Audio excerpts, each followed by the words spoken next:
Biscuit ka na lang sa baba. Ang daming biscuit doon. Ang daming biscuit doon. Dala ng dati mo. Ayun na lang kainin mo. Naku. Ang daming biscuit doon.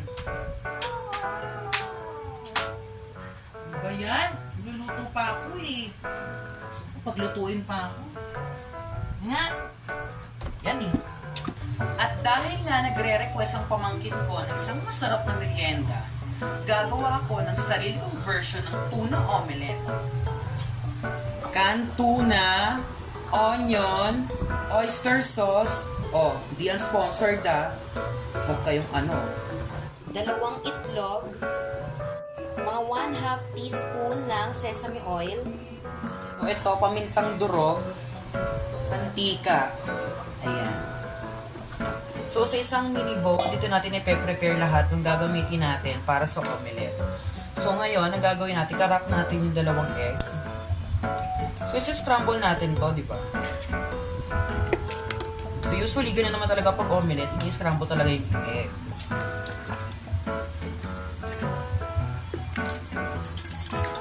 Patingin lang natin. Tapos, kutob-kutob lang para sa crack na peppercorns. Ay, pamintang durog.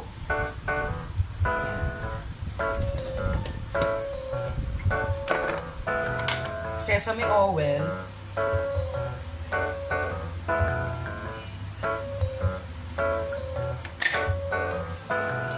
Tapos, oyster sauce ng konti. Lagyan natin ng konti. Patakalan na natin ng konting sesame oil. Or ng oyster sauce.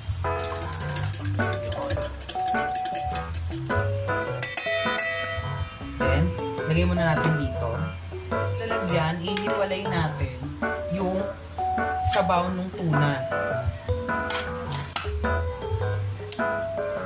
Yan. Diba? Siksi.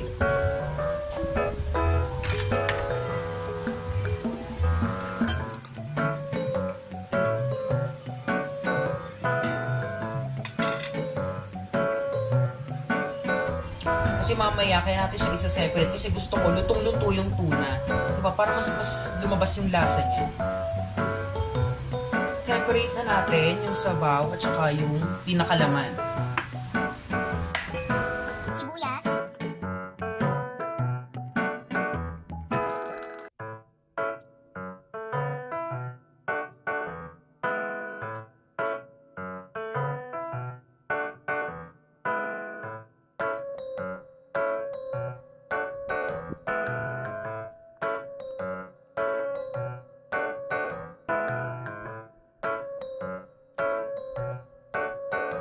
sa mga nanonood mag-ingat kayo sana sa mga bata. Diyos ko, ingat kayo sa paghihiwa. Diyos ko, mali lang kayo ng hiwa, damay pati ang daliri.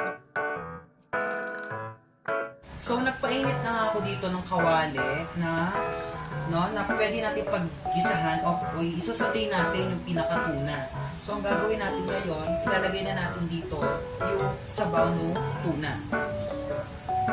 Antayin lang natin siyang uminit. Then, after uminit, ilalagay na natin yung sibuyas. Ayan, nakikita nyo na nga at mainit na nga yung sabaw ng tuna. So, ilalagay na natin dito yung sibuyas. So, di na ako naglagay ng bawang. Ito na, wala lang. Sa version ko ng tuna omelette, di na ako naglalagay ng bawang. No? So, isosote lang natin yung ating sibuyas.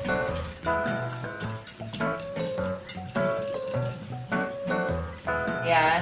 So, pagluto na yung sibuyas, ilalagay na natin yung ating tuna.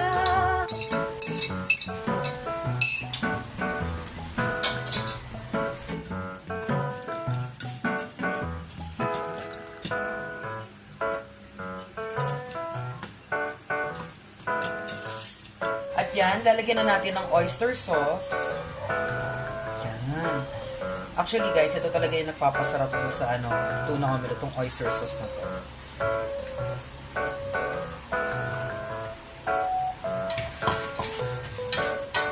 Ay, naku, sarap. Magugustuhan ka ng pamangkin ko. Actually guys, nagmukha siyang sisig. Kung titignan nyo, nagmukha siyang sisig. Diba? Nagmukha siyang tuna sisig. after natin i-gisa yung ating tuna, isa-separate na natin at magluluto na tayo ng itlog. So, magpapainit na tayo dito ng mantika. Ayan. Siyempre, yung pinrepair natin, yung binati natin itlog kanina, yun yung gagamitin natin syempre sa pagprito dito sa itlog. So, mainit na nga yung kawali natin, ilalagay na natin yung itlog. Bahagi.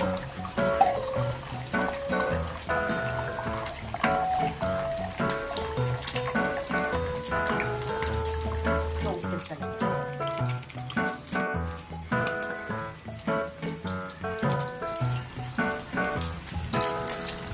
Okay na to. Nilagay ko na yung pangalawang itlog natin. Ayun o. Ay, nakaamoy ko yung sesame oil. Diba mo?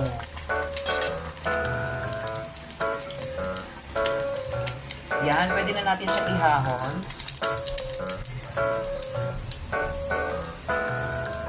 At lalagay na natin yung ating tuna. Ayan, sa paglalagay natin ng tuna, syempre ayun na yung itlog. So, ilalagay na natin siya sa gitna. Papalamanan lang natin siya. Tapos, ipo-fold lang natin yung dalawang side. Diba? Parang gumawa ng tuna sisig. So,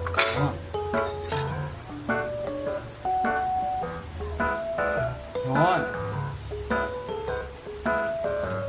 Ganon din yung gagawin natin doon sa isa.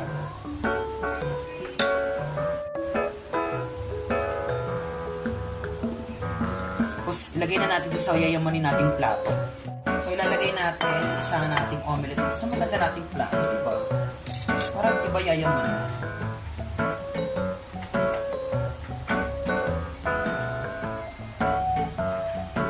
Diyos ko, nakakaloka yung pamangkin ko. Merienda, una omelette. Hindi pa kasi magtyaga sa biskwit na lang.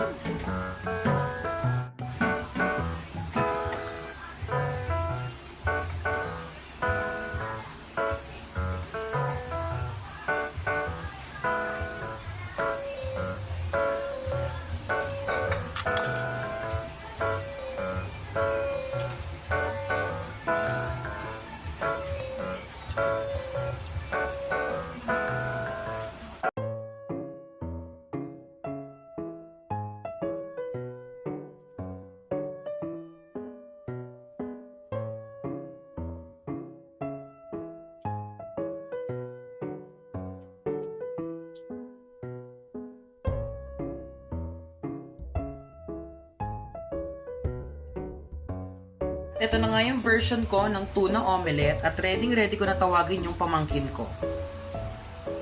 AJ, kakain na! Tapo! Dito, Baba!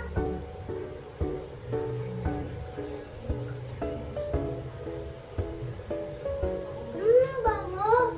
Naluto mo po yan? Oo, nagluto na ako. Halika dito, dali.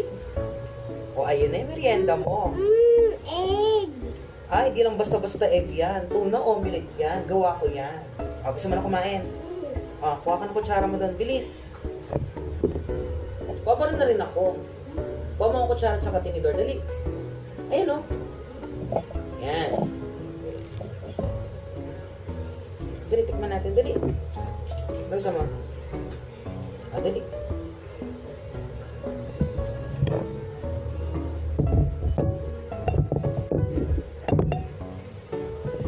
Sarap ba? Good ba? Ayos.